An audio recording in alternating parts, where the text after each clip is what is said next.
Soy una persona que va al baño con las luces apagadas.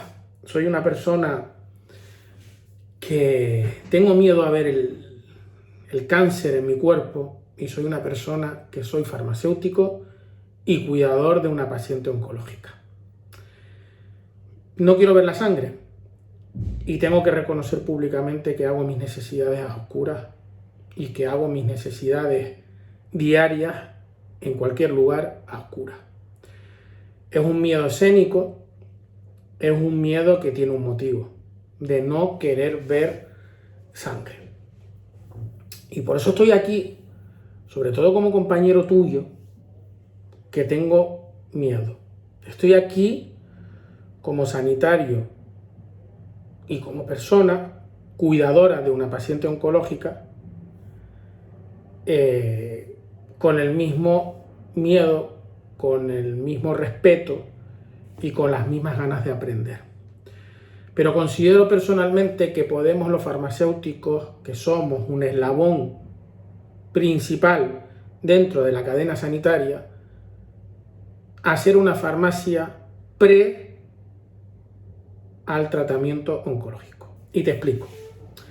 Actualmente en España podemos hablar de más de aproximadamente 77.000 farmacéuticos. A eso hay que añadirle y sumarle las personas que ya están jubiladas y las personas que están a punto de licenciarse o graduarse. A eso hay que añadirle más de 22.000 farmacias registradas, contabilizadas a nivel nacional. Pero yo te hago una pregunta. ¿Cuántas personas crees de estas 77.000 que a día de hoy están formadas en oncología? ¿Cuántas personas crees a día de hoy de las 22.000 farmacias que existen son personas que están trabajando en una farmacia y saben de oncología y están formadas en oncología? O te voy a poner una pregunta más sencilla. ¿Cuántas farmacias crees sinceramente a día de hoy que tienen un córner oncológico? ¿Cuántas personas podemos salvar los farmacéuticos y mejorar su calidad de vida como pacientes oncológicos que son? ¿Y a cuántas personas podemos ayudar como cuidadores que tienen miedo y respeto y dudas de ser cuidadores del paciente oncológico? Por eso, hoy vamos a hablar sobre cómo la farmacia puede adelantarse al tratamiento oncológico. Y es muy sencillo. Son cosas que a lo mejor no nos damos cuenta en el día a día. En el mundo actualmente existen aproximadamente 7.800 millones de seres humanos, de los cuales aproximadamente la mitad serán pacientes con cáncer y la otra mitad probablemente sean cuidadores de un paciente oncológico. ¿Qué significa esto? Que también es cierto que a nosotros nos puede tocar la patología oncológica. Yo evidentemente tengo que reconocer que hace nada estuve sangrando y me hicieron una biopsia, me hicieron una colonoscopia y me hicieron una endoscopia. Y yo probablemente podía haber sido un paciente oncológico al tener una madre que padeció un linfoma de Burkitt. Y todo indicaba que iba a ser así. Pero claro, la vida cambia en golpe de un segundo y por medio de una llamada. Recibir una llamada de un médico de atención primaria que te comenta y te dice eso nada campeón, un corta y pega era lo que sospechábamos, evidentemente no ayuda absolutamente a nadie. Y ahí donde fue el momento que me cambió la vida y pensé que los farmacéuticos teníamos que formarnos en oncología. Y por eso considero y vengo a pedirte que ayudemos conjuntamente al cuidador del paciente oncológico y sobre todo al paciente oncológico. Eres auxiliar, eres técnico, eres farmacéutico adjunto, eres titular. Pero probablemente tengas los mismos miedos que yo. No te apetece padecer un proceso oncológico. Sobre todo tenemos que tener empatía, ante todo hacia el paciente oncológico, mirarle a la cara, mirarle a los ojos, hablar de tú a tú, de piel a piel, olvidarnos del 2.0 y acercarnos al 1.0. En una conversación con un paciente oncológico, muchos dicen que tienen miedo cuando el paciente oncológico les dice que tiene cáncer. El paciente oncológico evidentemente no está acostumbrado a confiar en el farmacéutico. Y siento ser así de honesto y ser así, llámalo como quieras llamarlo, de bruto. pero es que confían más en su oncólogo y confían menos en su farmacéutico y más aún en su enfermera, porque creen que están preparados en su proceso oncológico, pero nosotros no estamos formados, ni hemos dado esa voz de explicación y de decir que estamos preparados como sanitarios para ayudar al paciente oncológico. Existe una conversación, pero en esa conversación, sobre todo, lo más importante es preguntarle al paciente: ¿cómo estás? A modo de colegueo, sí, como un amigo que se acerca a otra persona. No hace falta ni llorar, ni generar abrazos, ni generar todo está bien, todo está perfecto, todo se va a solucionar, todo se va a curar, nos damos la vuelta, mientras que hay 10 personas haciendo la cola en el mostrador, dentro la titular hablando con el delegado de laboratorio que nos trae el desayuno, personal de prácticas y personas que te dicen: venga, date prisa ya, que quiero que me atiendas, pero es que realmente de frente nosotros tenemos una persona. Si nosotros no estamos bien, no podemos dar lo mejor de nosotros mismos. Si nosotros no damos lo mejor, no vamos a recibir esa positividad del paciente. Cuando una persona te dice que tiene cáncer, a lo mejor puede que ahora mismo estés diciendo que no sabes cómo conseguir esa conversación anhelada, que no sabes cómo continuar, que no sabes cómo comunicarte con esta persona cuando te dice: ¿por qué me ha tocado a mí? Lo más importante es una pregunta: ¿cómo estás? Sencillamente preguntar, sencillamente explicarle y decirle que estás preparada, que estás formada en ayudarle en su proceso oncológico.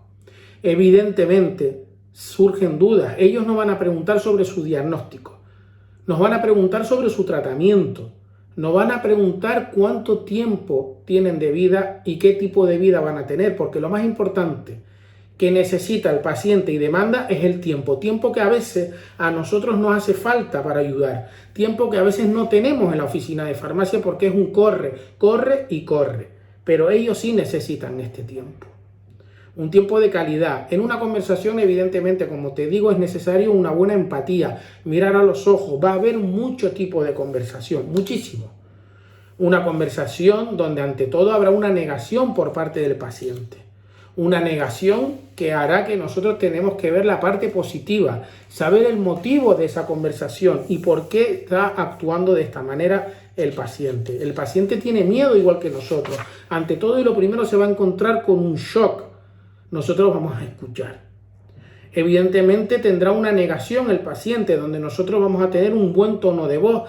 Cuando entran a la farmacia y nos dicen: dame ese cartoncito de este color, dame esta pastilla de este color, inclusive nos están dando un código QR que no sabemos ni cuál es porque está cortado a medias, no saben, hay personas que no saben leer, no saben escribir. Pero hay una conversación que es necesaria. No saben y quieren que la ayudemos. Pueden traernos inclusive una analítica. Evidentemente no estamos formados en estudiar un análisis clínico, pero tenemos que formarnos, es necesario. Tenemos que aprender cómo leer un PEC-TAC, también es necesario. También poder leer un estudio de mamografía. Invitarles que se autoexploren en casa. ¿Qué hay de malo en invitarles que hagan eso? No estamos haciendo absolutamente nada malo. Estamos adelantándonos al proceso oncológico. Evidentemente, como te comento, habrá un shock emocional. Me han diagnosticado cáncer. ¿Por qué yo? ¿Por qué a mí? ¿Y ahora qué hago?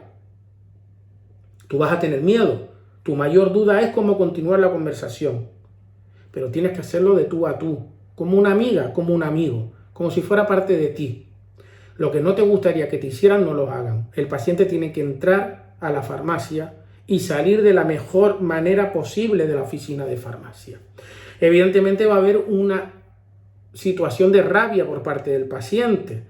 Esto va a generar que busquemos la causa de por qué tiene esa rabia. Evidentemente está dándose cuenta que es paciente oncológica o oncológico. Habrá una negociación con el paciente. Habrá un seguimiento del tratamiento. Evidentemente te gusta la dermocosmética, te gusta la dermofarmacia. No me lo vas a negar. Sí, te gusta. Haces un seguimiento dermoconsejero en dermo al paciente que va todos los días a comprarte la crema. Sí. ¿Por qué no le haces un seguimiento al paciente oncológico por medio de un mensaje en una red social y haces un seguimiento de su tratamiento? Evidentemente somos farmacéuticos, tenemos muchísimas maneras de ver interacciones necesarias. que están ahí, que tenemos que comunicar al paciente y al oncólogo. Ustedes son conscientes de que a veces los farmacéuticos no ayudan al paciente oncológico por miedo, por desinformación, por la sociedad actual en la cual vivimos y por no querer interferir en el trabajo del oncólogo, por miedo a que el oncólogo diga que estás mandándole una crema o un medicamento que no está en su receta y no tienes que interferir? Pues no. ¿Qué hay de malo en coger un teléfono, llamar al oncólogo, presentarte y trabajar conjuntamente de forma multidisciplinar e interdisciplinar? No vamos a perder absolutamente nada. Cualquier persona hubiera agradecido esta llamada. Pues evidentemente, después de una negociación y una posible rabia por parte del paciente, nosotros vamos a hacer ese seguimiento. Después de ese seguimiento, evidentemente habrá una depresión por parte del paciente.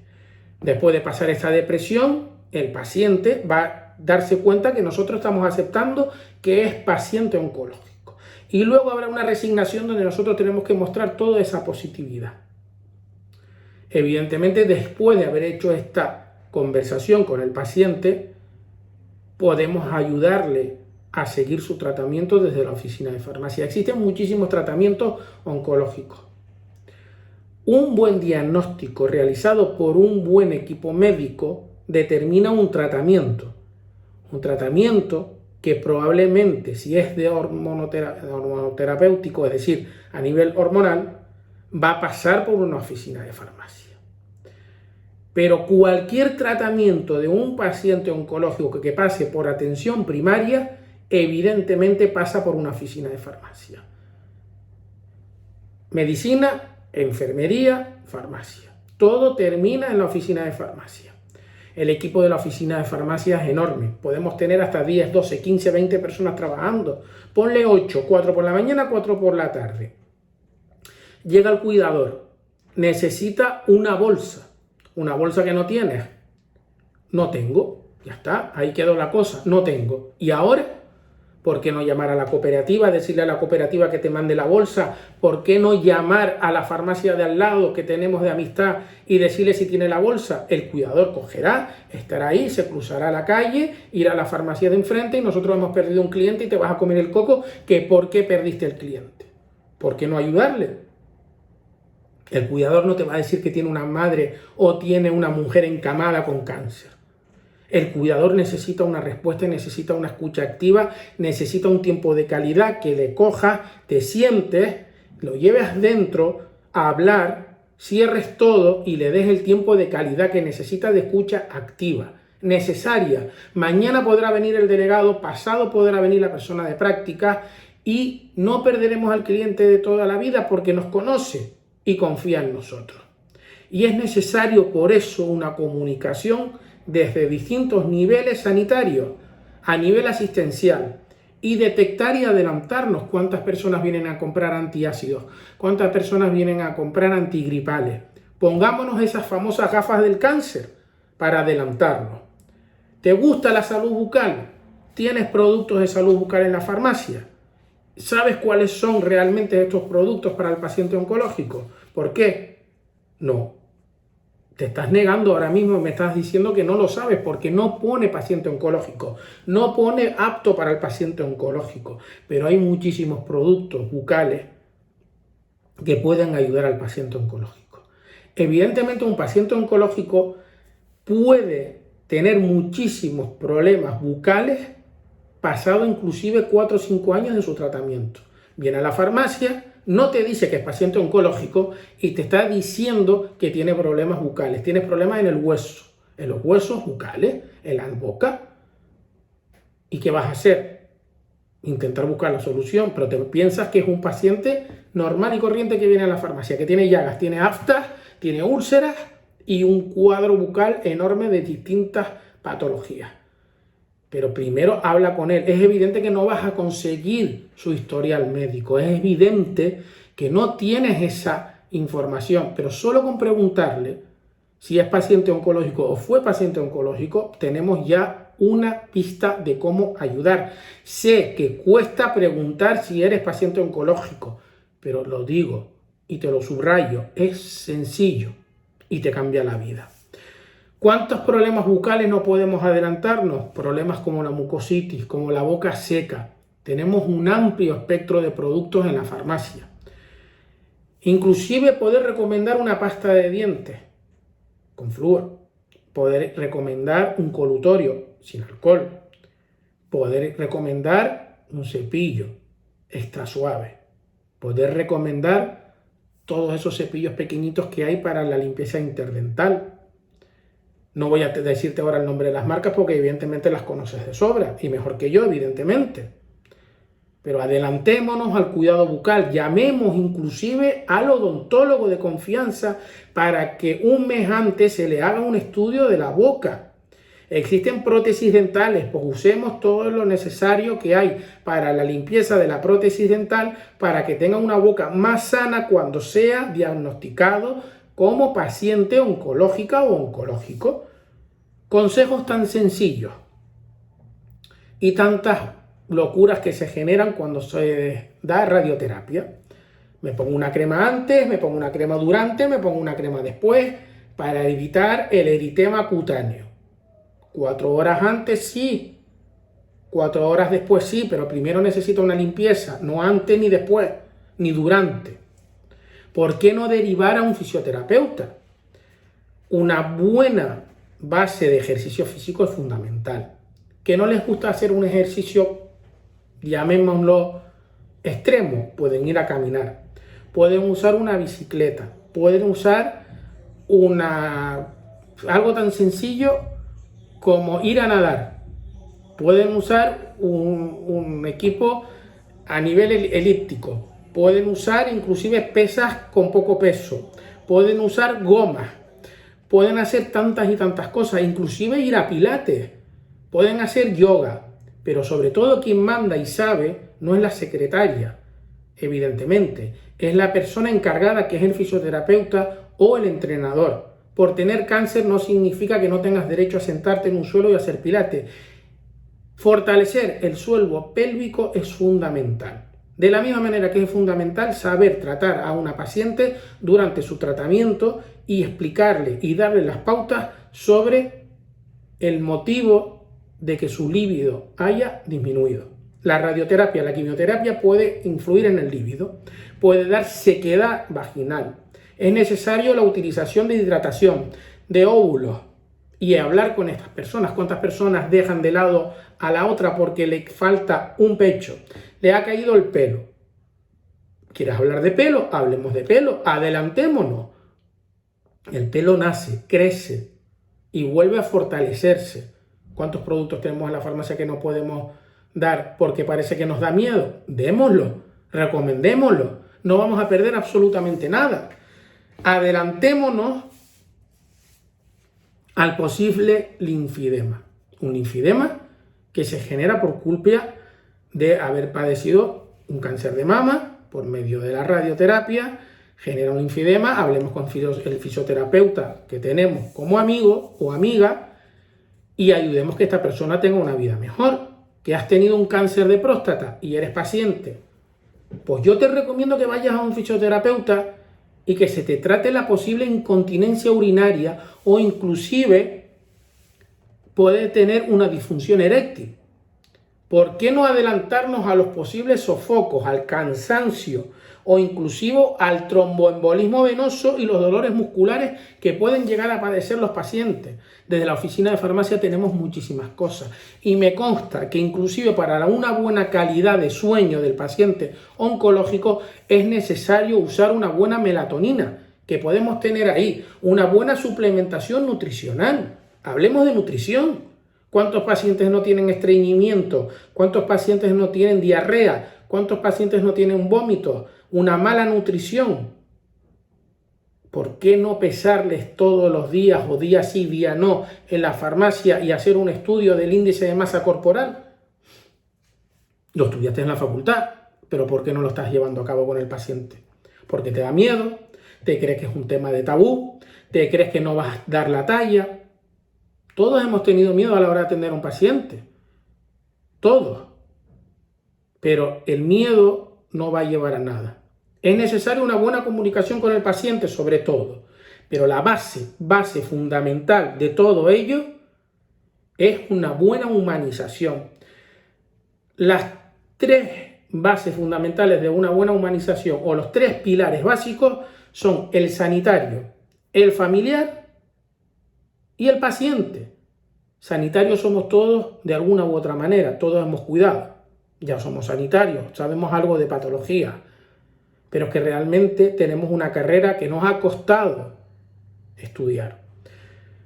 Familiares tenemos todos que por desgracia han padecido una patología o tendrán una patología. Evidentemente todos llegaremos a ser pacientes, pero sobre todo somos personas, somos seres humanos ayudando a seres humanos. La comunicación es sumamente importante, la humanización aún más, y un buen diagnóstico, como te dije anteriormente, deriva a una oficina de farmacia. Anteriormente todo era COVID. ¿Cuántas personas se vieron relegadas a un segundo lugar por ser pacientes oncológicos y nunca acudieron a una oficina de farmacia a pedir ayuda? Vieron cómo sus pruebas estaban ya pautadas para después de 6 meses, 1 año. Hubo metástasis, hubo estadios 4, muchas muertes, pero nadie ayudó a todas esas personas. ¿Cuántos grupos de WhatsApp conoces que se generaron por culpa de la pandemia? ¿Cuántos grupos de WhatsApp crees que existen a día de hoy para el paciente oncológico, donde se pongan las recetas del paciente oncológico, se pongan las guías del paciente oncológico, los grupos de trabajo del paciente oncológico para que entre todos ayudemos al paciente oncológico y aprendamos? 0. Si tienes uno, invítame, dímelo y yo me callo. La receta electrónica es chivata. Tú puedes ver que hay un Fortecortin, puedes ver que existe un parche de morfina, puedes observar que hay una prednisona o sencilla y llanamente un micostatin. El 70% o el 80% de las personas que tienen este tipo de fármacos son pacientes oncológicos. Vas a ir dentro, vas a traerle al mostrador y le vas a dispensar. Pero es que tú estás dispensando un fármaco, pero realmente lo que estás atendiendo es humanidad. Estás atendiendo un sentimiento. Estás atendiendo a alguien vulnerable. Estás atendiendo una conversación que necesita esa persona. Rompe esa línea, acércate y hazlo. No vas a perder absolutamente nada. Vas a aprender, porque vamos a aprender de ello.